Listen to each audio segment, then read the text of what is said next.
Bisciotti spoke at a forum for fans yesterday and said his team had discussions with Colin Kaepernick about possibly joining the Ravens. Bisciotti said he has spoken to Ray Lewis and sponsors about the possibility of bringing Cap to Baltimore. Let's take a listen to more from Bisciotti.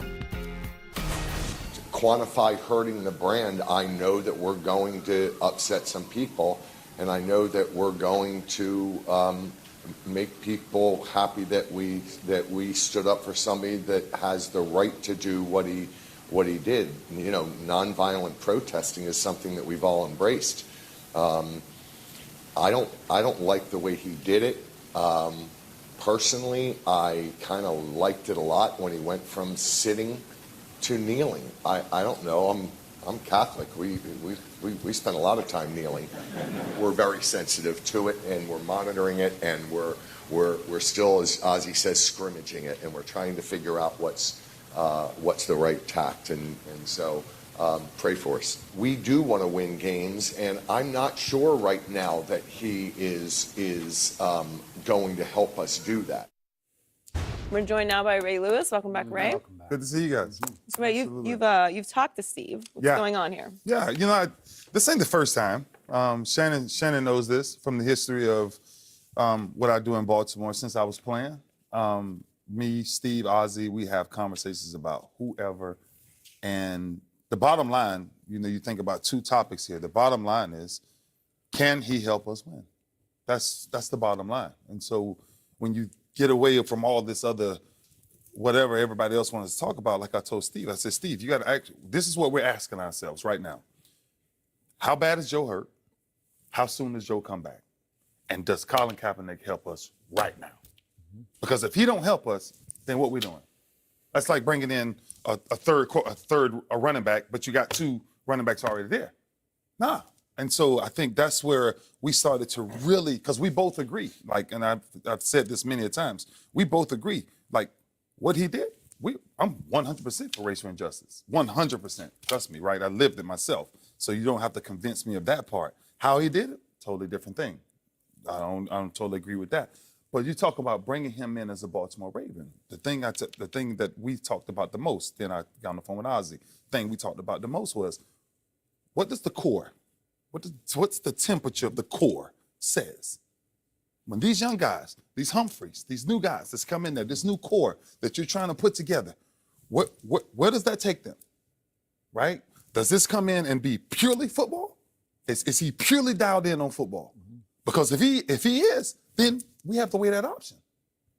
If he's not, then we have to figure something else out. And what was your view of how much he could help them win? And my view realistically is, how bad is Joe hurt? Because if Joe is out one more week, let's say 2 more weeks, that's preseason. That's preseason. Then really? Then why take that risk to have him come play a couple of preseason games? Okay, what if Joe is higher risk going through the year with an iffy back that could go out at any time? Would you rather have Ryan Mallett or Colin Kaepernick as his backup? I never played with neither one of them. So it's, you know what I'm saying? And that's what, I think every time they come to me from a different perspective. I'm going to come from the beat of the locker room. I'm just talking about the beat of the locker room. The beat of the locker room is, give me the best player that can help us win. Yep. That's the beat. And so going through the whole thing, Shay, I think one of the interesting things, because we talked for a while, one of the interesting things when you hear about you're gonna please somebody, you're not gonna please this person. Okay, that's life, right? You're gonna piss some people off and you're gonna make some people happy. Okay, whatever. Yep. But at the end of the day, what I'm asking us to do as an organization is let's make a real decision that what we're gonna do, if we're gonna do it, do it. But if you're gonna do it, make sure we know why we're doing it, and hopefully it's to win. Well, listening to Steve talk, if he doesn't think Colin Kaepernick can help them win, what are we discussing? Why are we even having this conversation? We should have. He said it. He's not even giving an opportunity. He says he doesn't believe that Colin Kaepernick can help them win. He said, "I'm not sure." So right? what are we discussing? And he told me that, but he told me that now, and that's why I want to make sure we're clear here. Mm-hmm. Right? There's no if he did this and why he did that. Nah, because we both talked about that. That's fine with us. So let me ask you a question. Yeah. You happen to be there. Mm-hmm. When they brought Dante Stallworth in, he was driving under the influence and killed a pedestrian. Did Steve talk to fans, sponsors, and you? Yeah, actually. So he talked to you on that one? Yeah. Okay, when Suggs had his incident with his wife, did Steve Bisciotti talk to fans, sponsors, and you? Talk to me for sure. Okay, so that's 3 for 3. So Dante's situation. There's Suggs- no issue. There's no issue since I was playing that has not been discussed with either me, Steve, me, Ozzy, me, John. Okay. It's never changed, and that's what I'm saying. I don't want to give any more merit because of his Colin Kaepernick to say, oh, why did they call? You know what I'm saying? Nah. I'm not surprised because I know you're one of the few players that's not a quarterback that's held in regard like teams look at a John Elway, or teams look at a Dan Marino. That's why you have a stadium, a statue outside the stadium. But see, when I listen to Steve talk, he says, I like how he went from sitting to kneeling, but he never mentioned why Colin Kaepernick kneeled. Now, the very thing that Colin Kaepernick was protesting is the very thing that President Trump encouraged on Friday, which was police brutality. Now, Steve Bisciotti owned that team, and in 2015, you were there. You and I talked about it. Something happened to Freddie Gray. He lost his life for police brutality. I have yet to hear an owner talk about that. I have yet to hear Steve Bisciotti talk about that. So let's be very careful with that for this simple reason. Right now, there's over 200 plus murders in Baltimore. How many people you got talking about that? Nobody. So I'm just saying, before you put somebody in a pickle to say no, I'm not putting him in a pickle, Ray. I'm talking. Okay, let me ask you this: when Pookie shoots a Willie, they find Pookie. Where Pookie going? He going to jail. When these police shoot these unarmed black men and women, even on camera, where they going, Ray? Back on the force. Yeah. That's what we're talking about. We're talking about the police brutality. See, what they're trying to do is that when we talk about police brutality, they talk about Chicago, they talk about Detroit, they talk about Baltimore. Okay. You want me to come up with a solution that you helped put me in. I 100% understand what you're saying. And what I'm trying to tell you is there's no issue with what you're talking about with police brutality. We're sitting here as men. Yeah. So let's understand this. We're sitting here as men. And me and you, as men, ourselves, not watch nobody else deal with police brutality. I lived it. Oh, I know. So understand that. Just understand the dynamic of what we're talking about. I'm not talking about if this person stood out. It's not too many people. Say it for what it is. It ain't too many people gonna stand up to go into black neighborhoods and worry about black folks killing themselves. That's factual. So sooner or later, then we figure that out, then we're gonna start taking care of ourselves. So when I started to start to understand these things, Shay, what I started to understand was that ain't Steve Bisciotti's fight what happened to Freddie Gray. That ain't no owner's fight. Yes, it is, though, Ray. If it is, this is America. If it is, then all of our owners should get together and go in these urban neighborhoods and clean it up. Why wouldn't you? Because, Ray, they don't care, because it's an issue they're never going to have to face. It's people like you and I that's been there and know people that's faced these issues. You talking about Steve Bisciotti is never going to have to worry about the police beating him or a family member down. Jerry Jones, Mr. Kraft, they never going to have to worry about that. That's what I just said. So why should they care? They should care because it's the United States of America. You care about what's going on in the Ukraine. You care about what's going on in Venezuela. How many times before any of these things came up, before you was playing, after you playing, how many times it happened? But they pretended like No, just ask her, how many times did it happen? It was going on a lot, but the advent of social media. I don't want to go back and forth. Yeah, you go ahead. Go ahead. Time out. So let's go back to, can he help the Baltimore Ravens win? Let's forget about all the simple as that. And what I saw from that video of Steve Bisciotti talking to a fan forum at your stadium with the commissioner up on stage, sitting on a stool right down from him, listening to all this, I saw a show that I did not like, that left a bad taste in my mouth because it came across like it was all for show, that he merely wanted to deliver a message to his sponsors and his fans and ultimately to us here that Well, we're thinking about it. We're scrimmaging this. That's the term he used, that Ozzie and him are going back and forth about it. We're thinking hard about this. And I didn't like it, but then I like this. And then he makes a joke about being Catholic. We kneel as Catholics. And it came across to me as more lip service to the point that he even volunteered. We're also going to bring in Robert Griffin III for a workout. You are? Why? Because if we're talking about who can help you win the most, and I'm the biggest RG3 fan on the planet, or at least used to be, Colin Kaepernick was miles ahead in performance last year of Robert Griffin III, who was a shell of himself in the 5 games he played for the Cleveland Browns.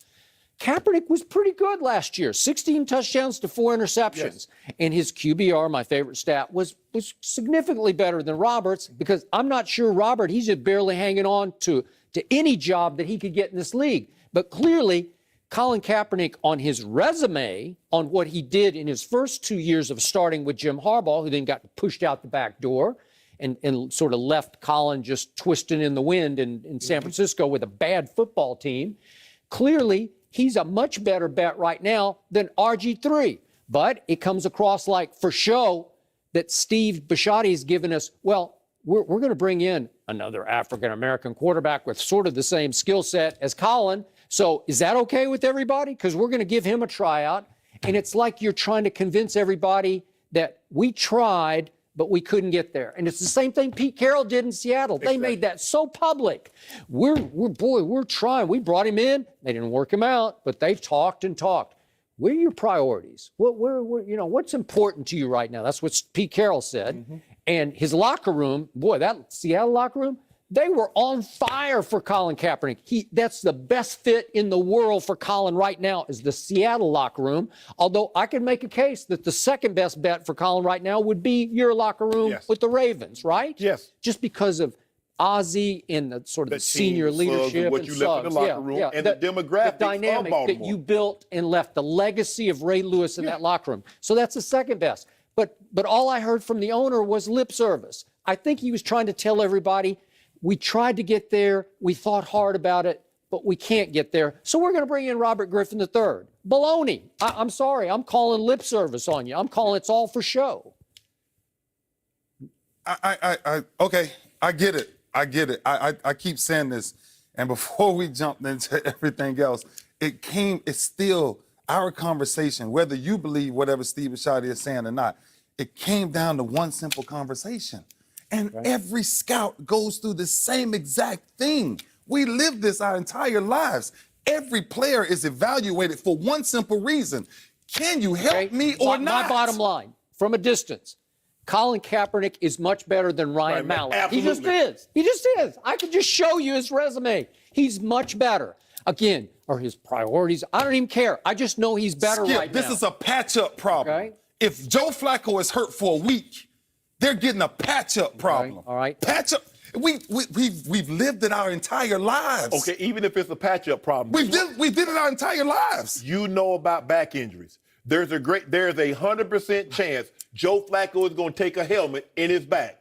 There's a 100% chance Joe Flacco is going to get sacked and he's going to land on his back. Or just twist the wrong way. If he's out for a substantial amount of time, do you have more trust in Ryan Mallett or Colin Kaepernick? Those are the questions. Forget if you want to say put all this other stuff aside. Let's just put this in. I'm put this in a nice little neat box. I just told you it's easy to put it there. Okay. Because the question is simple. Okay. The question is simple. We keep using ifs. You can't if in our business. But that's the reason they bring in Colin Kaepernick. No. If Joe hadn't got hurt, they wouldn't even talk to Colin. And that's why the question still goes back to something very simple. It's a very simple question. Like, we keep making this other issue about, we want to cover up these things. You don't have to cover up what somebody else done. Okay. It's simple. So Colin is better than Ryan Mallett, right? But hold on. You say, Ray, you keep saying we keep going to if.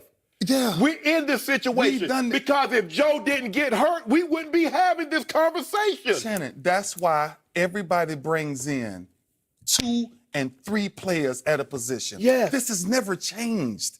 Like, the method of us having conversations of who we bring in and where we sit them at. We've never, like, why does this conversation get so much more Okay, attention? so Ray Lewis, I'm going to put you on the spot. You can't put Forgive me on the spot because I have no interest in nothing that they're doing. Okay, but if you're running the Baltimore Ravens today, what do you do?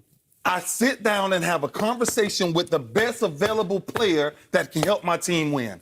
After I evaluate my quarterback, it's protocol. This is what we do. You had. This is what we do. You've had Ryan Mallett on your team. What do you need to evaluate? You saw him. You see him in practice. Somebody threw those 5 interceptions on Saturday. Who did that, Ray? I guess Ryan Mallett. Oh, So okay, first of all, if Ryan Mallett was not playing that bad, they would not even entertain Colin Kaepernick. If we keep saying, you say you don't want to do if Joe Flacco hadn't got hurt, they wouldn't entertain Colin Kaepernick. Because if they thought he could play, they'd have brought him in before Joe Flacco got hurt. So they don't believe he can play. And if that's a factual point, if they don't believe he can play, then that's my point. You just made my whole point. I believe Ozzie Newsome believes he can play.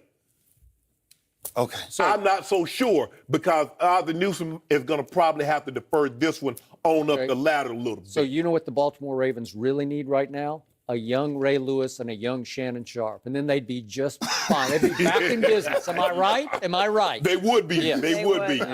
Although, to Skip's point about lip service and to your point about them signing the best available quarterback, it's not that simple, or he wouldn't have brought up the sponsors and the fans and the situation. So it's not just about how he plays. The Ravens have just signed Josh Woodrum, Who's that? a quarterback. What? He was on the Giants last year. Well, they just signed another guy who was like in some sub-arena league. Yeah. So hold on. So I just want to make sure, just for my edification. So you signed a guy that was selling cars. Okay, he's an arm. Now you sign this guy. They waived David Olson, and they've signed. Oh, they waived David Olson. Oh, I guess he didn't make the cut. that's I believe they will be right? overly cautious. I would be shocked if Joe Flacco plays in the preseason. All right. Well, we got to leave it there. Ray, thanks for joining us. Absolutely. LeVar Ball Way was to go. out of line again this weekend. We'll discuss that next.